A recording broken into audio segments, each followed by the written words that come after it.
السلام علیکم ورحمۃ اللہ وبرکاتہ۔ امید ہے آپ سب خیریت سے ہوں گے۔ تو آج میں آپ لوگوں کو ایک اور حدیث بتانے چلی ہوں جو کہ بہت اہم حدیث ہے، بخاری شریف کی حدیث ہے، متفق علیہ ہے، یعنی کہ امام بخاری اور امام مسلم کا اس حدیث پر اتفاق ہے کہ بالکل صحیح حدیث ہے۔ تو حدیث سننے سے پہلے ہم درود شریف پڑھتے ہیں۔ نحمدہ ونصلی علی رسولہ الکریم، اما بعد فاعوذ باللہ من الشیطان الرجیم، بسم اللہ الرحمن الرحیم۔ اللہم صلی علی محمد وعلی آل محمد کما صلیت علی ابراہیم وعلی آل ابراہیم انک حمید مجید۔ اللہم بارک علی محمد وعلی آل محمد کما بارکت علی ابراہیم وعلی آل ابراہیم انک حمید مجید۔ رب اشرح لی صدری ویسر لی امری واحلل عقدۃ من لسانی یفقہوا قولی۔ ربی یسر ولا تعسر وتممہ بالخیر۔ تو حدیث کیا ہے؟ حدیث یہ ہے، رسول اللہ صلی اللہ علیہ وسلم نے فرمایا، اسلام کی بنیاد 5 چیزوں پر قائم کی گئی ہے، یعنی کہ جو اسلام کی بیس ہے وہ 5 چیزوں پر قائم کی گئی ہے۔ تو پہلی کیا ہے؟ پہلی یہ ہے کہ اول گواہی دینا کہ اللہ کے سوا کوئی معبود نہیں، یعنی کہ سب سے پہلے اس بات کا اقرار کرنا کہ اللہ تعالیٰ ایک ہے، اس کی توحید کا اقرار کرنا کہ اللہ ایک ہے اور وہی معبود ہے، یعنی کہ عبادت کے لائق وہی ہے، اسی کی عبادت کی جاتی ہے، اسی کی غلامی کی جاتی ہے، اسی سے مانگا جاتا ہے۔ اس بات کا دل سے اقرار کرنا کہ ہر کام اللہ سے ہوتا ہے، اللہ کے غیر سے کچھ نہیں ہوتا، کچھ بھی نہیں ہوتا، یعنی کہ اللہ کو اپنا معبود، اپنا رب، اپنا پالنے والا، اپنا پروردگار ماننا، دل سے بھی اور زبان سے اس بات کا اقرار کرنا۔ جس کے دل میں اس بات پر شک ہو جائے، نعوذ باللہ استغفر اللہ، کہ وہ اللہ کے بارے میں جس کو شک ہو جائے کہ اللہ کی ہی عبادت کی جاتی ہے یا نہیں، تو اس کے نفاق کا ڈر ہے، اس کے کافر ہونے کا ڈر ہے۔ تو سب سے پہلے جو اسلام کی بیس ہے، جو بنیاد ہے، سب سے پہلے تو بس اللہ کو ایک ماننا اور اس کو معبود ماننا۔ اب معبود یعنی کہ اللہ کی عبادت کرنا، اس کی ورشپ کس طرح کی جائے، تو اس کا بھی طریقہ ہمیں بتایا گیا ہے ہماری شریعت میں، دین اسلام میں، کہ نماز پڑھی جائے، جو کہ ہمیں دوسرے مذاہب سے بالکل الگ کر دیتی ہے۔ یہی وجہ ہے کہ نماز دوسرے مذہب سے ہمیں الگ کر دیتی ہے، کہ ہمارے دین کا ایک الگ طریقہ ہے۔ عیسائی اپنی عبادت کرتے ہیں اپنے طریقے سے، ہندو اپنے طریقے سے عبادت کرتے ہیں، یہودی اپنے طریقے سے عبادت کرتے ہیں، لیکن جو مسلمان ہیں ان کی عبادت کا ایک طریقہ تو یہ ہے کہ نماز پڑھتے ہیں۔ تو اب وہ لوگ جو نماز نہیں پڑھتے، وہ ہیں تو مسلمان، لیکن وہ جو نماز نہیں پڑھتے، وہ اپنے دین پر، اپنے مسلمان ہونے پر کہ غور و فکر کریں کہ جو چیز ہمیں دوسرے مذاہب سے الگ کرتی ہے ہم اسی پر عمل نہیں کرتے، تو لہٰذا وہ اپنی نمازوں کی فکر کریں۔ یہ عبادت کا ایک طریقہ ہے۔ پہلا طریقہ کیا؟ نماز۔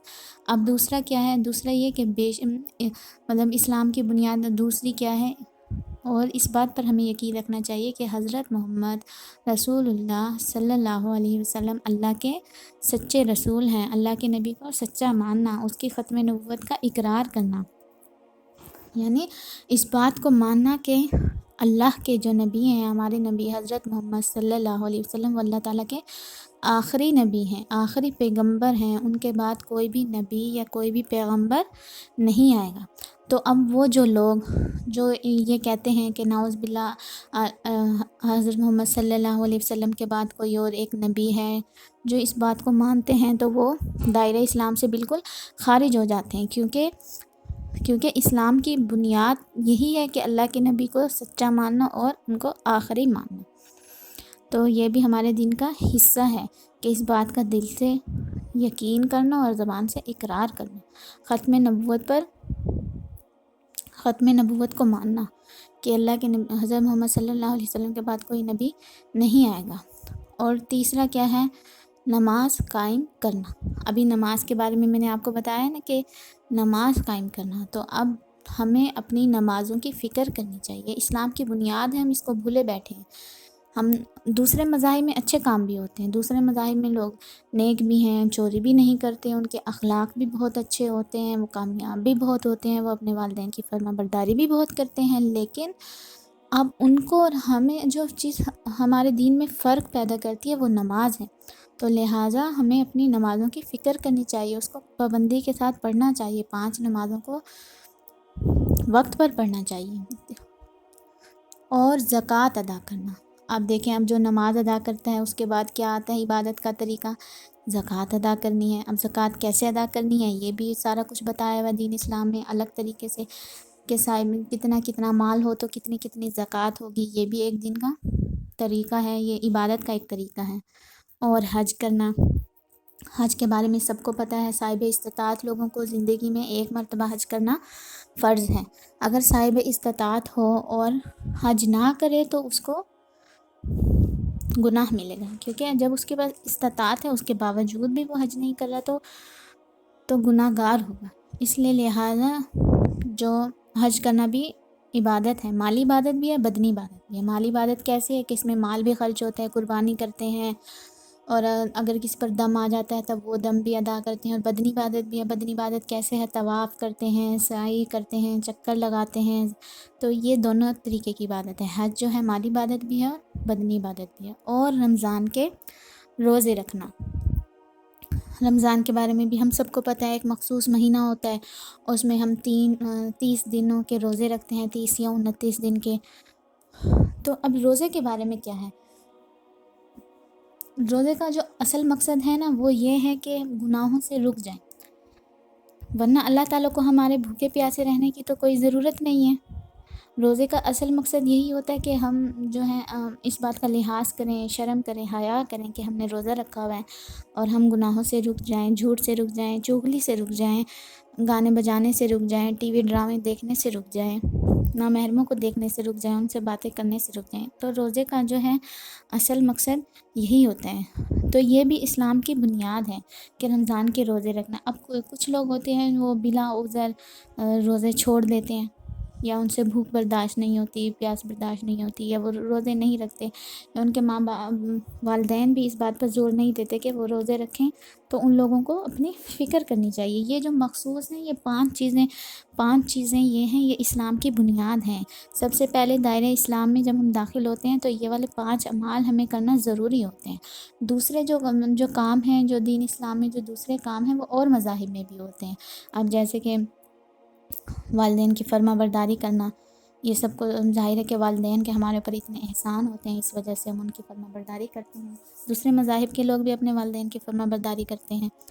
چوری نہ کرنا، ہمارے مذہب میں چوری کرنا برا ہے تو دوسرے مذاہب میں بھی چوری کرنا بری بات ہے. اسی طریقے سے داڑھی رکھنا، ہمارے دین میں داڑھی رکھنا سنت ہے، تو جو سکھ ہیں وہ بھی داڑھی رکھتے ہیں. تو اور کام جو ہوتے ہیں وہ ایکول ہیں، لیکن یہ 5 چیزیں ہیں جس کی ہمیں پابندی کرنی چاہیے، اپنے دین میں اس کی پابندی کرنی چاہیے. تو جزاک اللہ خیرہ و احسن جزا فی الدارین. امید ہے آپ کو یہ 5 چیزیں سمجھ آئی ہوں گی. اللہ تعالیٰ آپ کو بھی اور مجھے بھی اور ہم سب کو ان باتوں پر عمل کرنے کی توفیق عطا فرمائے. انشاءاللہ اگلی حدیث کے ساتھ میں جلد ہی آپ لوگوں کو سناؤں گی ایک اور حدیث. اللہ پاک اس کو قبول و معروف فرمائے، اور ساتھ ساتھ میرے چینل کو سبسکرائب کرنا مت بھولیے گا. السلام علیکم.